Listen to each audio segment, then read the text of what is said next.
الرجيم بسم الله الرحمن الرحيم الحج أشهر معلومات فمن فرض فيهن الحج فلا رفث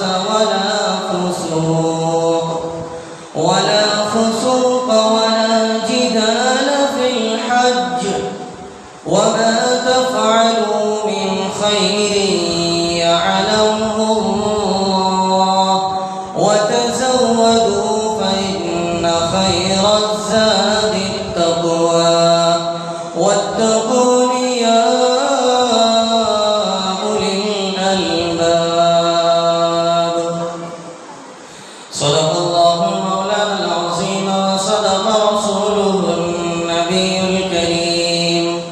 ونحن على ذلك لمن الشاهدين والشاكرين والحمد لله رب العالمين.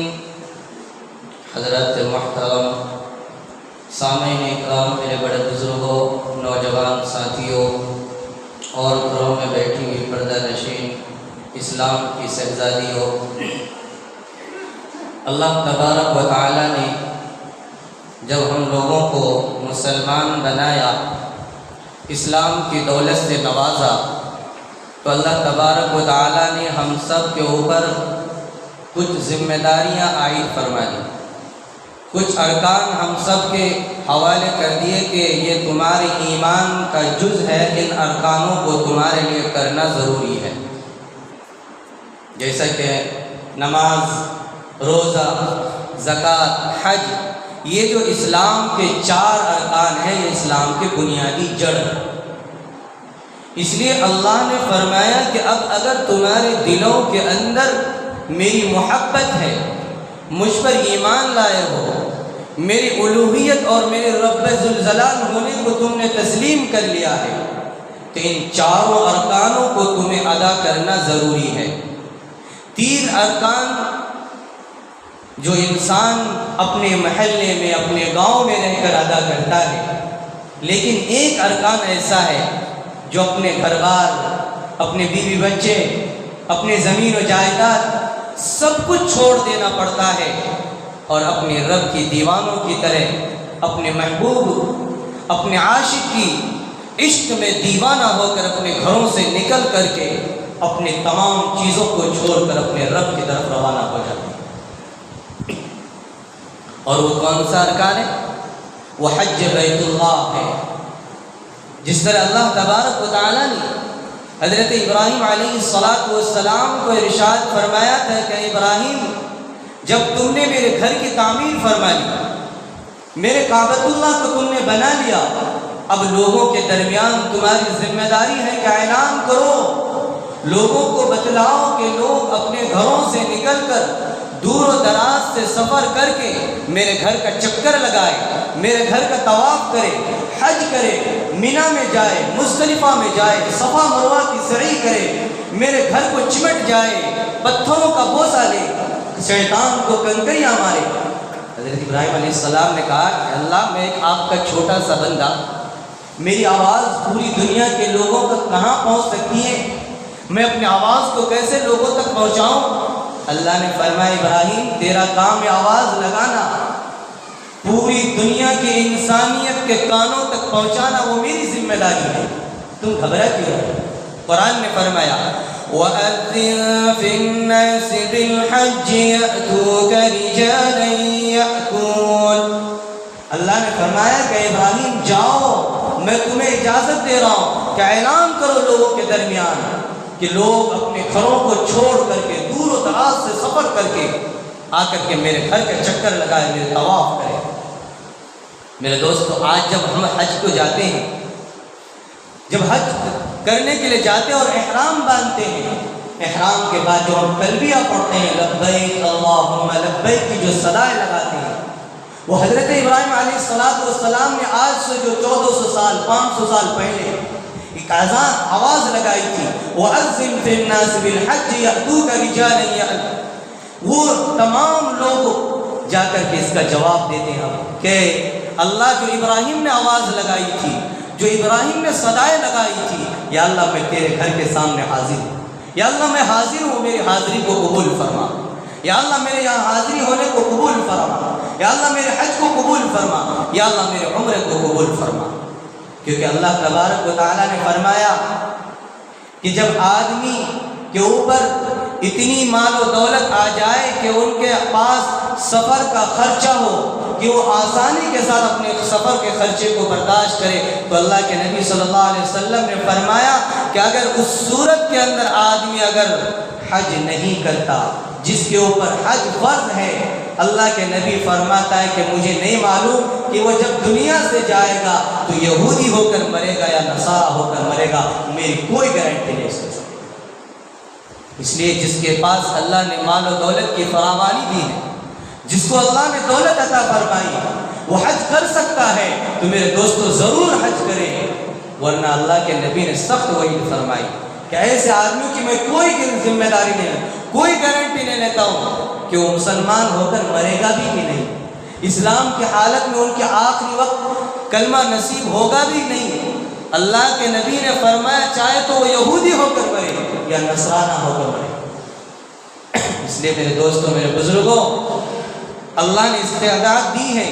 تو ضرور حج کیجیے۔ اور جو یہ مہینہ چل رہا ہے، یہ ذی قعدہ کا مہینہ چل رہا ہے، اللہ کے نبی صلی اللہ علیہ وسلم نے فرمایا اللہ نے 3 مہینوں کو حج کے لیے مقرر فرما دیا۔ اللہ نے کتنے مہینے کو مقرر فرما؟ 3 مہینے کو اپنے بندوں کے لیے حج کے لیے مقرر فرما دیا کہ میرا بندہ جب یہ 3 مہینہ شروع ہو جائے تو تم اپنے اوپر، اگر تمہارا ارادہ ہے حج کرنے کا تو اپنے اوپر حج کو لازم قرار کر دو، اور جب یہ 3 مہینہ شروع ہو جائے تو اپنے آپ کو گناہوں سے بچا لو، اپنے آپ کو فسق و فجور سے بچا لو، اپنے آپ کو معصیت سے بچا لو، اپنے آپ کو دنیا کی گندگیوں سے بچا لو، صرف اپنی رب کی اطاعت و فرما برداری میں لگ جاؤ۔ سب سے پہلا مہینہ اللہ کے نبی نے فرمایا شوال المکرم کا مہینہ۔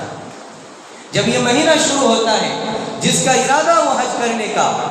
تو اس مہینے سے اپنے آپ کو گناہوں سے بچانا شروع کر دے، اللہ کے نبی کے طریقے کو اپنانا شروع کر دے، کیونکہ شوال کا مہینہ جو ہے یہ بڑا قیمتی مہینہ ہے۔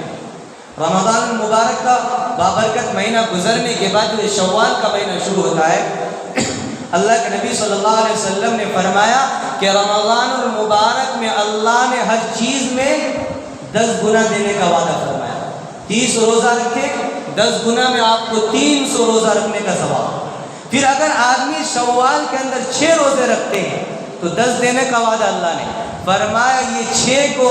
60 کے اندر میں تقسیم کر دیتا ہوں۔ تو اللہ کے نبی صلی اللہ علیہ وسلم نے فرمایا جو رمضان المبارک کے پورے روزے رکھے پھر شوال کے 6 روزے رکھے تو اللہ تبارک و تعالیٰ اس کو پورے سال روزہ رکھنے کا ثواب عطا فرماتے ہیں۔ اور سال کے کتنے دن ہوتے ہیں؟ 360 دن ہوتے ہیں۔ رمضان المبارک کے 30 دن کو 300 میں تقسیم، اور یہ 6 دن کو 60 دن میں تقسیم کر دو، 360 دن آپ کے مکمل ہو گئے۔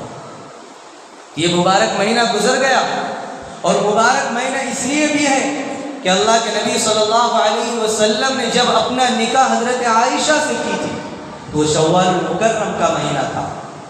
اور جب حضرت عائشہ اور ہماری نبی صلی اللہ علیہ وسلم کی رخصتی ہوئی تھی تو وہ بھی شوال المکرم کا مہینہ تھا۔ اب جب یہ بابرکت مہینہ گزر گیا، اب ہمارے پاس کون سا مہینہ آیا؟ ذی قعدہ کا مہینہ، جس مہینے کے بارے میں اللہ نے اپنے کلام پاک میں فرمایا کہ یہ وہ مہینہ ہے جس کو اشہر حرم کہا جاتا ہے، یہ حرمت والے مہینے ہیں، اس مہینے کے اندر تم اپنے آپ کو گناہوں سے بچاؤ۔ اللہ نے 4 مہینوں کو منتخب کر دیا کہ جب یہ 4 مہینہ شروع ہو جائے تو میرے بندو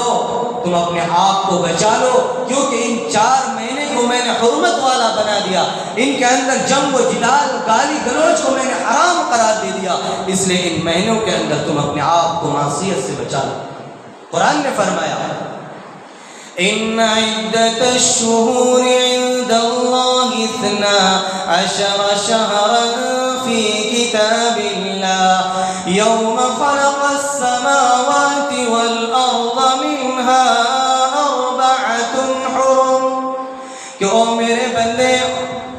جب یہ تمہارے پاس 4 مہینے شروع ہو جائے اشہر حرم والا، تو تم اپنے آپ پر لازم کر لو میری اطاعت اور میری فرما برداری کو، اور میرے نبی کے طریقے پر اپنی زندگی کو گزارنا اپنے لیے ضروری قرار دے دو۔ اور وہ 4 مہینے کون سے ہیں؟ ذی قعدہ، ذی الحجہ، محرم الحرام اور رجب المرجب۔ یہ 4 مہینے ایسے ہیں جس کے اندر کفار مکہ بھی اگر ان کے جو سالوں سے جنگ چلی آ رہی تھی،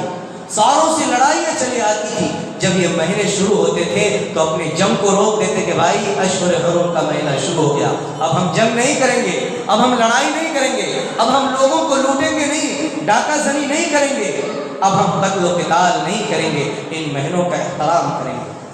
جب ایک کافر اگر ان مہینوں کا احترام کر سکتا ہے تو ہم تو نبی کے دیوانے ہیں، ہم تو نبی کے عاشق ہیں، اللہ کے عاشق ہیں، تو ہمارے لیے ضروری بنتا ہے کہ ہم ان سے زیادہ ان مہینوں کا احترام کریں۔ لیکن بعض جگہ ان مہینوں کو جب ذی قعدہ کا مہینہ شروع ہوتا ہے تو لوگ اس کو منحوس مہینہ قرار دیتا ہے کہ خالی مہینہ ہے، اس مہینے کے اندر کچھ نہیں ہے۔ پہلے کے جو بوڑھے ہوتے تھے وہ کہتے ہیں کہ یہ مہینہ شروع کیوں ہوا، اس کے اندر شادی بیاہ کو رد کر دیتے تھے کہ نہیں کریں گے اس مہینے کے اندر۔ لیکن اللہ کے نبی صلی اللہ علیہ وسلم نے فرمایا کہ یہ وہ مبارک مہینہ ہے جس کے اندر میں اپنی زندگی کے اندر 4 عمریں کی۔ حضرت اللہ کے نبی صلی اللہ علیہ وسلم نے اپنی پوری زندگی میں کتنے عمرہ کیے؟ صرف 4 عمرے کیے، اور وہ 4 عمرے یہ ذی قعدہ کا مہینہ کیا۔ آج ذی قعدہ کی 5ویں تاریخ ہے، لیکن اگر ہم مسلمانوں کو پوچھ لیں کہ بتاؤ ہمارے اسلامی مہینے کون کون سے ہیں اور ہمارے اسلامی مہینے کے تاریخ کون سے ہیں، تو میرے دوستو چھوٹے تو کیا بڑے بھی منہ تاکتے رہیں گے، ان کو نہیں معلوم۔ ہاں انگریزی مہینے کے بارے میں پوچھا جائے، عیسوی مہینے، چھوٹے سے بچے بھی 5 مہینے کے بچے 5 سال کے بچے بھی فوراً کہہ دے گا کہ یہ کون سا مہینہ ہے، مئی کا مہینہ ہے، کتنی تاریخ ہے۔ لیکن اگر ہم ان کو پوچھ لیں کہ ہمارے بتاؤ اسلامی مہینے کون کون سے، ان کی تاریخ کیا ہے، وہ مہینہ کب سے شروع ہوتا ہے، میرے دوستو نہیں معلوم، یہ افسوس کی بات ہے۔ اور اللہ کے نبی صلی اللہ علیہ وسلم نے فرمایا کہ لوگوں تم اپنے اوپر اپنے اسلامی مہینے کو ضروری اور لازم قرار دے دو، کیونکہ تمہارے جتنے بھی عبادت شروع ہوتے ہیں وہ اسلامی مہینوں سے شروع ہوتا ہے۔ رمضان کا روزہ رکھتے ہیں ہم چاند دیکھ کر، عید کی نماز پڑھتے ہیں چاند دیکھ کر پڑھتے ہیں، حج کا قربانی کرتے ہیں چاند دیکھ کر کرتے ہیں، تو جتنے ہمارے اسلامی ارکان ہیں وہ سب اسلامی مہینوں سے ہمارے منتخب ہیں۔ تو میرے دوستو ہمیں تو حج کے اوپر بات کرنا ہے کہ یہ حج کا جو مہینہ شروع ہوتا ہے، اللہ تبارک و تعالی اس مہینے کو بڑا بابرکت اور بڑا عظمت والا بنایا۔ یہ ذی قعدہ کا مہینہ اور ذی الحجہ کے 10 دن جو ہوتے ہیں یہ بڑے قیمتی دن ہوتے ہیں۔ 10 دن اللہ کے نبی صلی اللہ علیہ وسلم نے فرمایا کہ یہ 10 دن جو آدمی اپنے آپ کو گناہوں سے بچا لیا اور روزہ رکھ لیا تو ایک دن کے بدلے میں اللہ ان کو 70 روزہ رکھنے کے برابر ثواب عطا فرمائے، اور ایک دن رات میں عبادت کرنے کے بدلے اللہ تبارک و تعالی ان کو 70 راتوں میں عبادت کرنے کا ثواب عطا فرماتے ہیں۔ یہ ذی الحجہ کے 10 دن کی اللہ نے قدر و منزلت بیان فرمائی۔ اس لیے میرے دوستو یہ جو مہینے شروع ہو رہے ہیں نا یہ بڑے قیمتی مہینے ہیں، اور یہ ہمارے اسلامی مہینے کے آخری مہینے چل رہے ہیں، یہ آخری کڑی چل رہی ہے۔ یہ 2 مہینے باقی رہ گئے اسلامی مہینے کے، اس کے بعد پھر محرم الحرام کا مہینہ شروع ہوگا اور اسلام کا نیا کیلنڈر شروع ہو جائے گا۔ تو اللہ کے نبی صلی اللہ علیہ وسلم نے فرمایا کہ اسلام کے 4 ارکان ہیں، نماز، روزہ، زکوٰۃ اور حج، اور یہ مسلمانوں پر ضروری ہے کہ یہ 4 ارکان وہ ادا کرے اور ان پر ایمان لائے۔ اگر ان میں سے کسی ایک پر بھی اگر مسلمان کا ایمان نہیں ہے تو اسلام کے دائرے سے وہ خارج ہے، اس کو اسلام میں کوئی جگہ نہیں۔ اس لیے 4 ارکان کو ماننا اور اس پر ایمان لانا ہمارے لیے فرض اور ضروری ہے۔ اللہ کے نبی صلی اللہ علیہ وسلم نے فرمایا کہ دنیا کے اندر جس طرح ایک آدمی محبت کرتا ہے، کسی طرح کسی سے اس کو عشق ہو جاتا ہے تو وہ دیوانوں کی طرح اپنے عاشق کے پیچھے بھاگا پھرتا ہے، ان کے گھر کا چکر لگاتا ہے۔ حضرت مولانا زکریا رحمۃ اللہ علیہ نے فرمایا کہ علماء نے عشق کے 5 منزل بتائے ہیں، کہ جب ایک عاشق اپنے معشوق کی خاطر کس طرح وہ 5 منازل طے کرتا ہے۔ جب آدمی کسی سے عشق کرتا ہے تو اس کے گھر کا چکر لگاتا ہے، ایک مرتبہ گیا پھر آیا، پھر گیا پھر آیا، کیوں؟ کیونکہ میرا محبوب کبھی نہ کبھی تو پوچھ لے گا کہ تو میرے گھر کا چکر کیوں اتنا لگاتا ہے۔ پھر آدمی اپنے معشوق کے لیے، اپنے محبوب کے لیے اپنے مال و دولت کو لٹا دیتا ہے، اور کبھی ایک موقع ایسا آتا ہے کہ اپنے محبوب کی خاطر، اپنے عاشق کی خاطر کھانا پینا بند کر دیتا ہے، بھوک کی تکلیفوں کو برداشت کرتا ہے، کیونکہ میرے محبوب کو معلوم تو چلے کہ میں ان سے کتنا محبت کرتا ہوں، کتنا عشق کرتا ہوں کہ میں نے ان کے خاطر اپنے کھانے پینے کو چھوڑ دیا۔ اور کبھی آدمی ایسا ہوتا ہے کہ اپنی بیوی بچوں کو بھی چھوڑ دیتا ہے اور اپنے عاشق کے گھر پر دروازے پر جا کر بیٹھ جاتا ہے، فرما دیتا ہے کہ میں اس وقت تک تمہارا دروازہ نہیں چھوڑوں گا، اس وقت تک تیرے گھر سے نہیں جاؤں گا جب تک کہ تم مجھ سے راضی نہ ہو جائے، جب تک کہ تو یہ نہ کہہ دے کہ جا میں آج سے تیرا محبوب بن گیا، جا آج سے میں تجھ سے راضی ہو گیا۔ اور ایک موقع وہ آتا ہے کہ جب عشق کی انتہا ہو جاتی ہے، عشق اپنے انتہا کے بہت قریب پہنچ جاتا ہے، تو آدمی اپنے گھر بار چھوڑ دیتا ہے، اپنی زمین و جائیداد چھوڑ دیتا ہے، اپنی بیوی بچوں کو چھوڑ دیتا ہے، اپنے ملک کو بھی چھوڑ دیتا ہے، یہاں تک کہ اپنی لباس کو بھی چھوڑ دیتا ہے۔ ایک بہترین عمدہ قسم کے پگڑی سر پر ہے، لیکن عشق کی انتہا ہے، پگڑی اتار کے رکھ دیتا ہے۔ بہترین جبہ پہنا ہوا ہے، عشق کی انتہا ہے، اپنے جبہ کو اتار دیتا ہے، کفن کے 2 ٹکڑے اپنے جسم پر لاد دیتا ہے۔ کیوں؟ کیونکہ اپنے محبوب سے عشق کا اظہار کرنا ہے، اپنے محبوب کو بتانا ہے کہ میں آپ سے عشق کرتا ہوں، میں آپ سے محبت کرتا ہوں، آپ کے خاطر میں نے اپنے بیوی بچوں کو چھوڑ دیا، اپنی زمین و جائیداد کو ٹھوکر مار دی، اپنے ملک کو چھوڑ دیا، سب کچھ چھوڑ دیا، صرف اس لیے کہ آپ سے مجھے محبت ہے، اور میں آپ کے گھر کا چکر لگاتا ہوں، آپ کے گھر کو دیوانوں کی طرح میں یہ اعلان کرتا ہوں، لبیک اللہم لبیک لبیک لا شریک لک لبیک ان الحمد والنعمت لک والملک لا شریک لک لک۔ جب آدمی اس طرح دیوانوں کی طرح اللہ کے گھر کا چکر لگاتا ہے، اللہ کے سامنے لبیک کی صدائیں بلند کرتا ہے، میرے دوستو اللہ کو جلال آتا ہے۔ اللہ اپنی کبریائی کی قسم کھا کر فرماتا ہے، او میرے فرشتوں سنو، میرا بندہ میرے خاطر اپنے گھروں کو بھی چھوڑا، اپنے بیوی بچوں کو بھی چھوڑا، اپنے آل و اولاد کو بھی چھوڑا، اپنے زمین و جائیداد کو بھی چھوڑا، یہاں تک کہ اپنے ملک کو بھی چھوڑ دیا۔ کیوں؟ کیونکہ میرا بندہ یہ اظہار کرنا چاہتا ہے کہ میں آج اپنے رب سے سچا عاشق بن کر دکھانا چاہتا ہوں، سچا محبوب بن کر دکھانا چاہتا ہوں۔ جس طرح دنیا والے اپنے عشق کی خاطر اپنے ماں باپ کو چھوڑ دیتے ہیں، ایک محبت کی خاطر اپنے سب کچھ کو چھوڑ دیتے ہیں، یہ دنیا کی محبت تو فانی ہے، لیکن میرے رب کی محبت فانی نہیں، وہ ازلی ہے اور ابدی ہے، ہمیشہ باقی رہنے والی محبت ہے۔ اس محبت کی خاطر جب دیوانوں کی طرح بندہ اس گھر کا طواف کرتا ہے، اس گھر کا چکر لگاتا ہے اور لبیک کی صدائیں بلند کرتا ہے، تو میرے دوستو رب کو رحم آتا ہے، رب اپنے جلال میں آ جاتا ہے۔ اللہ کے نبی صلی اللہ علیہ وسلم فرماتے ہیں کہ جب بندہ حج کر کے عرفات کے میدان میں پہنچ جاتا ہے تو اللہ تبارک و تعالیٰ اپنے تمام لاہ و لشکر کے ساتھ، اپنے تمام فرشتوں کے ساتھ پہلے آسمان پر نزول فرماتے ہیں، پہلے آسمان پر آ کر فرشتوں پر فخر کے طور پر اعلان فرماتے ہیں، او فرشتے بتاؤ کس وجہ سے میرے بندے آج کھلے میدان کے اندر کفن کا 2 ٹکڑا اپنے جسم کے اندر ڈال کر کیوں یہ آئے ہیں، کیا وجہ ہے؟ فرماتے فرشتے، اے میرے رب آپ کی کبریائی کی، یہ وحدانیت کی یہ دعوے دار ہیں، آپ کی الوہیت کو یہ پہچاننے کے لیے آئے ہیں، اور آپ سے اپنا سچا عاشق اور سچا دیوانہ بن کر آپ کو یہ بتلانا چاہتے ہیں کہ ہم ہی آپ کے عاشق ہیں، اصل عاشق آپ ہی ہمارے معشوق ہیں، اسی لیے آپ کے عشق میں انہوں نے آئے ہیں۔ یا اللہ آپ تو بہتر جانتے ہیں، کیا آپ ان کے ساتھ فیصلہ کریں گے؟ اللہ تعالیٰ فرماتا ہے، او میرے فرشتے تم سنو، گواہ رہو، جتنے یہ میدان عرفات میں ہیں، آج سے میں نے ان سب کو گناہوں سے پاک کر دیا، ان کی زندگی کے اندر جتنے نامہ اعمال کے اندر گناہ تھے میں نے آج مٹا دیا۔ جب وہ آدمی میدان عرفات سے سب طواف زیارت کرتا ہے، آخری طواف کرتا ہے، تو میرے دوستو اللہ تبارک و تعالیٰ ایک فرشتوں کو بھیجتے ہیں، وہ گونڈے پر کندھے پر بیٹھ کر وہ فرشتہ اعلان کرتا ہے، او میرے بندے تمہارے لیے خوشخبری ہو، اللہ نے تمہیں گناہوں سے پاک کر دیا، جاؤ اب اپنی زندگی کی نئی شروعات کرو۔ اب جو تمہارے نامہ اعمال کے اندر جو لکھا جائے گا وہ سرے سے نئے طور پر لکھا جائے گا، تمہارا جو پہلے نامہ اعمال تھے وہ سب کے سب معاف کر دیے گئے۔ میرے دوستو یہ کب ہوگا؟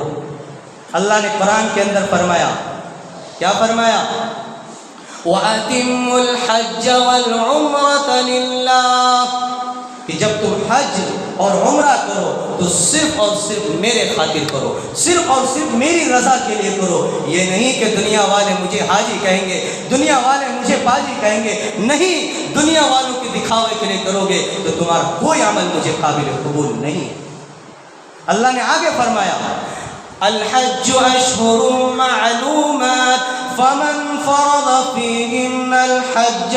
فلا رفث ولا فسوق ولا جدال فی الحج۔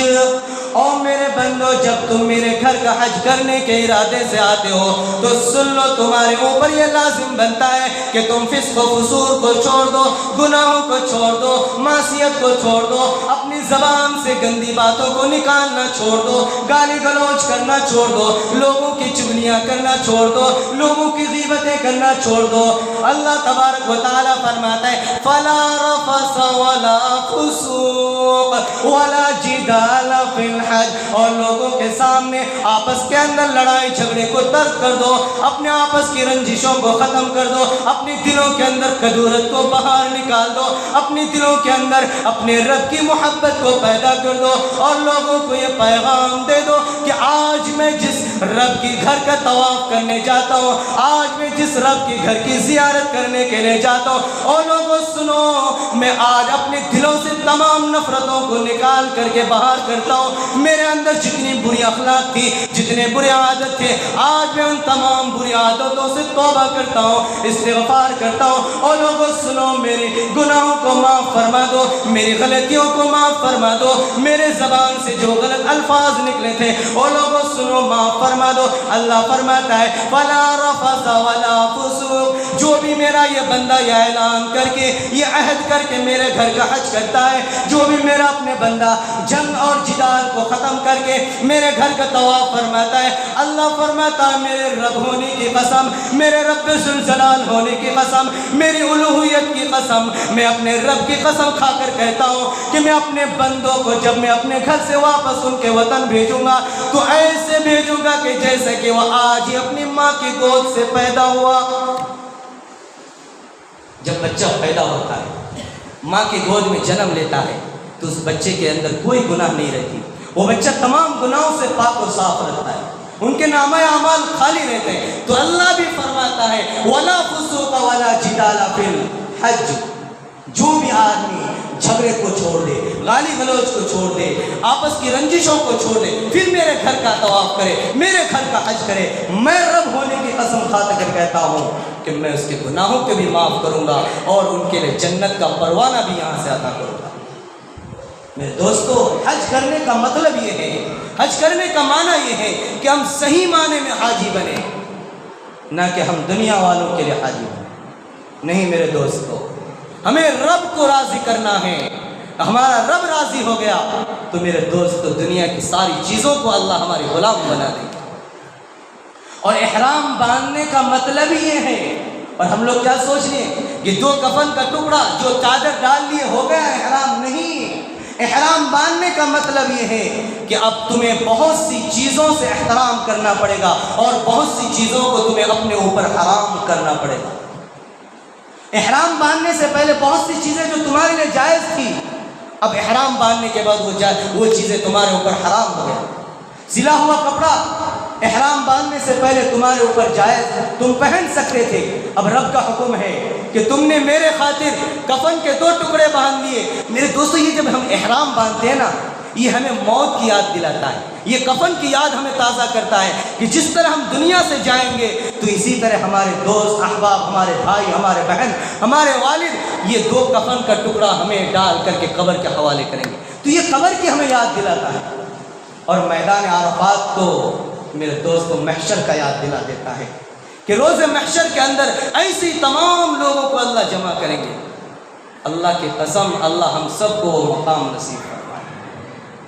احرام باندھنے کا مطلب یہ ہے کہ جو تم پہلے کر رہے تھے اب وہ چیز نہیں کر سکتے. بیوی کے ساتھ تم مجامعات کرتے تھے، مباشرت کرتے تھے، لیکن اب احرام باندھنے کے ساتھ بیوی تمہارے لیے حرام نہیں کر سکتے. ان کے ساتھ محبت کی بات بھی نہیں کر سکتے. پہلے تم سر منڈاتے تھے، بال کٹاتے، ناخن کاٹتے تھے، اب احرام باندھ لیے اب تمہارے لیے سر کے بال نہیں کاٹنا، بدن کے جسم کے کسی بال کو نہیں نوچنا، ناخن نہیں کاٹنا. پگڑی تمہارے سر کے اوپر بہترین امامہ ہے، لاکھوں روپے کا امامہ ہے، لاکھوں روپے کے چپل تم پہنے ہو، جوتے پہنے ہوئے ہو. احرام باندھنے کے بعد اللہ کا حکم ہے یہ لاکھوں روپے کے جوتے اتار دو، اب تمہاری اس کی ضرورت نہیں. اب میرے دیوانہ بن گئے تو میرے دیوانوں کی طرح وہ کھرنگ لکڑی کا چپل ڈال دو، معمولی سے چپل ڈال دو. سر تمہارے اوپر بہترین پگڑی ہے، اب اس پگڑی کو اتار کے رکھ دو، ننگے سر پھرو. میرے دوستو یہ ہے احرام باندھنے کا مطلب کہ ہمیں فرما دیا اللہ نے کہ اب تم اپنے جو پیچھے جو تم کر رہے تھے ان تمام چیزوں کو اب ترک کر دو، صرف اور صرف میرا ہو جاؤ. جب تم میرا ہو جاؤ گے تو میں تمہارا ہو جاؤں گا. اور جس کا رب ہو گیا ہے میرے دوستو اس کا دنیا ہو گیا. ایک بزرگ تھے، اللہ تبارک و تعالی بزرگوں سے بہت ساری چیزیں صادر فرما دے رہے جو ہمارے لیے عبرت ہوتی ہے. 70 سال تک وہ مکۃ المکرمہ میں رہے، 1-2 سال میں 70 سال تک، اور برابر حج عمرہ کرتے رہے، ہمیشہ حج کرتے رہے، ہمیشہ عمرہ کرتے رہے. لیکن جب بھی وہ احرام باندھتا عمرے کی نیت سے یا حج کی نیت سے، تو جب احرام باندھنے کے بعد فوراً ضروری ہوتا ہے کہ وہ تلبیہ پڑھے. احرام کا سب سے پہلا کام کیا ہوتا ہے کہ احرام سے فارغ ہو گئے تلبیہ پڑھو، اور تلبیہ جب پڑھ دیے تو اب وہ ساری چیزیں تو تمہارے لیے پہلے کرنا جائز تھا اب ناجائز ہو گیا. تو وہ بزرگ جب احرام باندھا سر پر اور فوراً کہا اللہم لبیک لبیک اللہم لبیک، یہ جب صدائیں لگا تو فوراً جواب آیا لا لبیک، تیری لبیک قبول. 70 سال تک اس بزرگ کو یہی جواب ملتا رہا. ایک مرتبہ اس بزرگ کے ساتھ ایک نوجوان نے بھی احرام باندھا اور اس بزرگ صاحب نے بھی احرام باندھا، اور جب پھر کہا لبیک اللہم لبیک تو فوراً جواب آیا لا لبیک، تیری لبیک قبول نہیں. تو قریب میں جو نوجوان تھا انہوں نے بھی سن لیا، غیب سے آواز آ رہی تھی اور مکۃ المکرمہ میں تھی. انہوں نے کہا کہ چچا جان یہ کیا ہوا، آپ نے احرام باندھنا اور میں نے بھی باندھا، لیکن میرے جواب میں تو کچھ نہیں آیا، لیکن آپ جب لبیک کہے تو فوراً یہ غیب سے یہ جو آواز آ رہی لا لبیک، آپ کی لبیک قبول نہیں. تو اس بزرگ نے کہا کہ بیٹا تم نے بھی سن لیا؟ کہا کہ ہاں چچا جان میں نے بھی سنا کہ لا لبیک کی آواز آئی ہے. کہا کہ یہی آواز میں اپنی زندگی کے 70 سال سے سنتا ہوں. 70 سال سے کبھی بھی میں نے حج اور عمرہ کو ناگہ نہیں کیا. جب بھی میں احرام باندھتا ہوں لبیک کہتا ہوں، اللہ کی طرف سے لا لبیک کی جواب آتی. تو اس نوجوان نے کہا کہ آپ پھر اتنی مشقت کیوں اٹھاتے ہیں، کیوں پریشانی کرتے ہیں؟ بھائی صفا مروہ کی چکر لگانا، پھر طواف کرنا، 7 چکر لگانا خانہ کعبہ کا، یہ کیا ہے؟ کنکری مارنا، شیطان کو ادھر ادھر بھاگے پھرنا، یہ مشقت کیوں؟ آپ تو بوڑھے ہو گئے، 70 سال آپ کی زندگی کی ختم ہو گئی، کیوں اتنی مشقت اٹھا رہے ہیں؟ تو بزرگ نے بڑا پیارا جواب دیا. کہا کہ میرا بیٹا وہ میرا آقا ہے، اگر وہ لا لبیک کہہ دے میری لبیک قبول نہ کرے، بتاؤ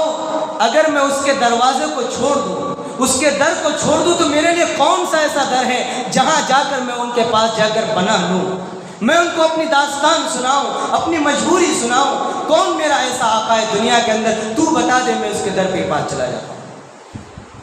میرا آقا ہے، میرا رب ہے. آقا کا کام یہ ہوتا ہے کہ غلام کا کام یہ ہوتا ہے کہ وہ اپنے آقا سے فرمائش کرتے رہے، اپنے آقا سے مانگتے رہے، اپنے رب سے مانگتے رہے. اب آقا کی ذمہ داری ہوتی ہے کہ وہ قبول کرے یا رد کرے، لیکن ایک غلام کا فرض بنتا ہے کہ وہ اپنے آقا کا در نہ چھوڑے، ان کے پاس لگا رہے.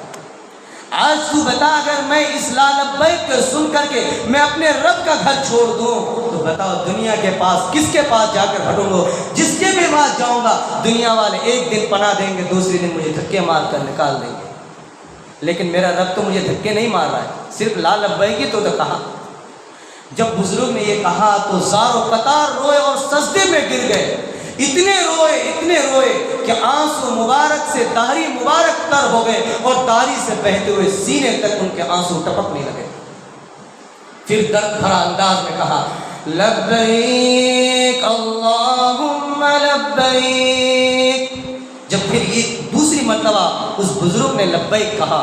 تو فوراً جواب آیا اللہ کی طرف سے، نعم لبیک، او میرا بندہ میں نے تیری پکار کو سن لیا، تیری آرزو کو میں نے سن لیا، سن لے جو بھی میرا بندہ میرے ساتھ حسن ظن رکھتا ہے اور اسی طرح میرے اوپر ان کے یقین بنا رہتا ہے تو میں اپنے بندوں کے ساتھ حسن کا معاملہ کرتا ہوں۔ سن لے وہ میرے بندے، میں نے آج تیری تمام 70 سال کی جتنے حج عمرہ ہوئے سب کو قبول کر لیا، اور آج تو جس کی بھی سفارش کرے گا تیرے بدولت میں اس کا بھی حج اور عمرہ قبول کروں گا، اور جس کی طرف تو اٹھائے گا میں ان کے بھی سفارش کو قبول کر لوں گا۔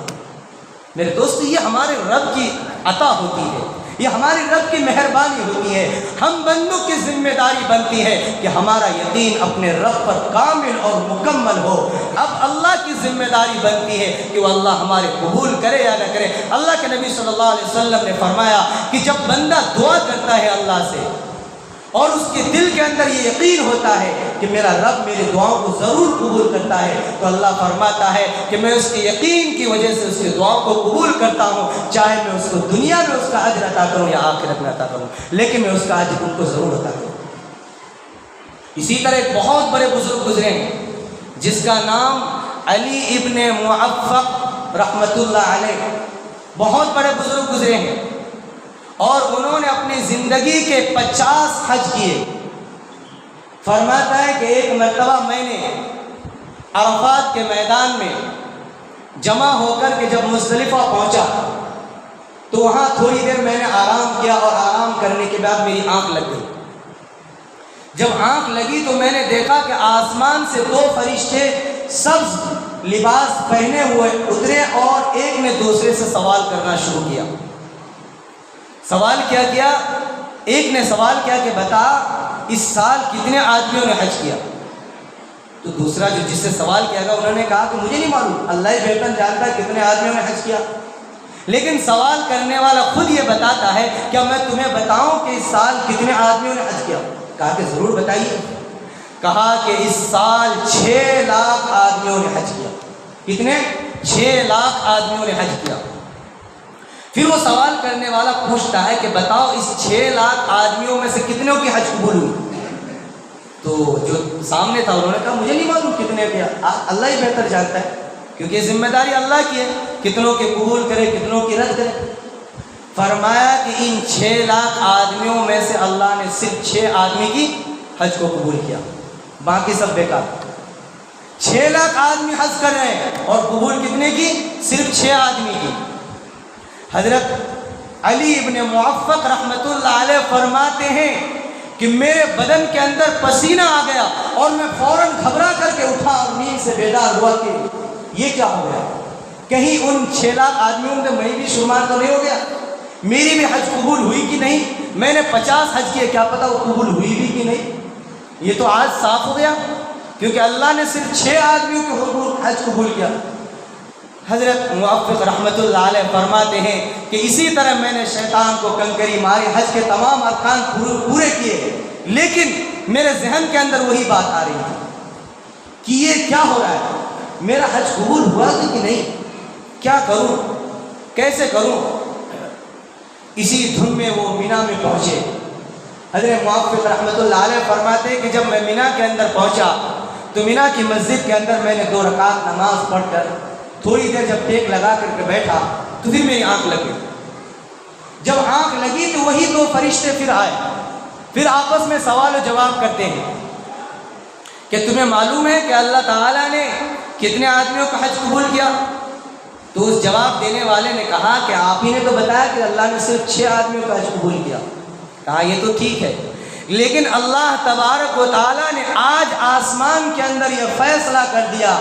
کہ ان 6 آدمیوں کے بدولت اللہ تبارک و تعالیٰ نے 6 لاکھ آدمیوں کے حج قبول کر لیا. ایک آدمی کے بدولت 1 لاکھ آدمی کا حج قبول. تو حضرت علی ابن موفق رحمۃ اللہ علیہ فرماتے ہیں کہ پھر میری خوشی کا کوئی ٹھکانہ نہیں رہا کہ اللہ نے چلو کم سے کم 6 آدمیوں کے بہانے سے کم 6 لاکھ آدمیوں کے حج تو قبول کر لیا، ورنہ ہم تو کس گڑھے میں جا کر گرتے ہمیں معلوم نہیں. تو میرے دوستو یہ حج جو ہے یہ اللہ تبارک و تعالیٰ سے اپنے عشق کا، اپنے محبت کا اظہار کرنے کا یہ بہترین ذریعہ ہے. اور آدمی جو بھی حج کرتا ہے اللہ تبارک و تعالیٰ فرماتا ہے کہ میرے بندو جب تم میرے خاطر حج کرو گے تو جب حج کر کے جاؤ گے تو کبھی میں تمہیں دنیا کے والوں کے سامنے رسوا نہیں کروں گا، ذلیل نہیں کروں گا، کبھی میں تمہیں بھیک مانگنے کی نوبت نہیں عطا کروں گا. اللہ تبارک و تعالیٰ نے فرمایا لیشہد لہم منافع لہم کہ حج کے اندر تم منافع زیادہ پاؤ گے، منافع تمہیں بہت زیادہ ملے گا. یہ تم مشاہدہ کر کے دیکھ لو گے. اگر صحیح معنی میں جو حاجی ہے کبھی بھی ان کو کسی کے سامنے جھکتے ہوئے آپ نہیں دیکھیں گے، نہ کبھی بھی ان کو کسی کو بھیک مانگتے ہوئے دیکھیں گے، کیونکہ اللہ کا وعدہ ہے کہ جب میرے خاطر تم حج کرو گے تو یہ ساری چیزیں میں تمہیں عطا کروں گا. میرے دوستو یہ حج کا مہینہ جو ہے بڑا معظم تمہارا، اس لیے ہم میں سے جس کو بھی اللہ نے استطاعت دی ہے تو ضرور حج کرے. حضرت عبداللہ بن عمر رضی اللہ تعالیٰ عنہ فرماتے ہیں کہ جب وہ حج کے لیے جاتے تھے صحابہ اکرام کے اندر ایک عجیب طرف ہوتی تھی اور اللہ کا خوف ان کے دلوں کے اندر بہت زیادہ ہوتا تھا. فرماتے ہیں کہ جب وہ احرام باندھتے تھے اور حج احرام باندھنے کا جو ہی وہ تلبیہ پڑھتے تھے لبیک اللہم لبیک، فوراً بے ہوش ہو کر گر جاتے تھے. صحابہ نے پوچھا کہ حضرت صرف لبیک اللہم لبیک کہہ کر آپ کو بے ہوش ہونے کی ضرورت کیا؟ کہا کہ مجھے ڈر ہے کہ کہیں میں لبیک کہوں اور اللہ کی طرف سے لا لبیک کا جواب نہ آ جائے تو پھر میں کیا کروں، اس لیے میں ڈر رہا ہوں کہ کہیں اللہ میرے جواب میں لا لبیک نہ کہہ دے. اس لیے میرے بندوں، میرے بزرگوں، میرے نوجوانوں، میرے بزرگوں جو بھی حج کرے تو ان کے دل کے اندر صرف اللہ کا خوف اور اللہ کا ڈر ہو کہ اللہ تیری ہی خاطر، تیری رضا کے لیے میں لبیک کہتا ہوں، یا اللہ تو میری لبیک کو قبول فرما لے. جب اس